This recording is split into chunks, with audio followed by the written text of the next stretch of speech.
एक दिन जब चित्रसेन अर्जुन को संगीत और नृत्य की शिक्षा दे रहे थे, वहां पर इंद्र की अप्सरा उर्वशी आई और अर्जुन पर मोहित हो गई। अवसर पाकर उर्वशी ने अर्जुन से कहा, हे अर्जुन, आपको देखकर मेरी काम वासना जागृत हो गई है, अतः आप कृपया मेरे साथ विहार करके मेरी काम वासना को शांत करें। उर्वशी के वचन सुनकर अर्जुन बोले, हे देवी, हमारे पूर्वज ने आपसे विवाह करके हमारे वंश का गौरव बढ़ाया था, अतः पुरु वंश की जननी होने के नाते आप हमारी माता की तुल्य हैं। देवी, मैं आपको प्रणाम करता हूँ। अर्जुन की बातों से उर्वशी के मन में बड़ा क्षोभ उत्पन्न हुआ और उसने अर्जुन से कहा, तुमने नपुंसकों जैसे वचन कहे हैं, अतः मैं तुम्हें शाप देती हूँ कि तुम 1 वर्ष तक पुंसत्वहीन रहोगे। इतना कहकर उर्वशी वहां से चली गई।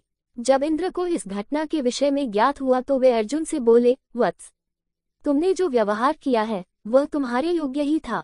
उर्वशी का ये शाप भी भगवान की इच्छा थी। ये शाप तुम्हारे अज्ञातवास के समय काम आएगा।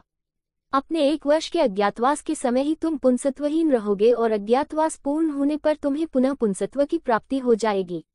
इस शाप के कारण ही अर्जुन 1 वर्ष के अज्ञातवास के दौरान बृहन्नला बने थे। इस बृहन्नला के रूप में अर्जुन ने उत्तरा को 1 वर्ष नृत्य सिखाया था। उत्तरा विराटनगर के राजा विराट की पुत्री थी। अज्ञातवास के बाद उत्तरा का विवाह अर्जुन के पुत्र अभिमन्यु से हुआ था।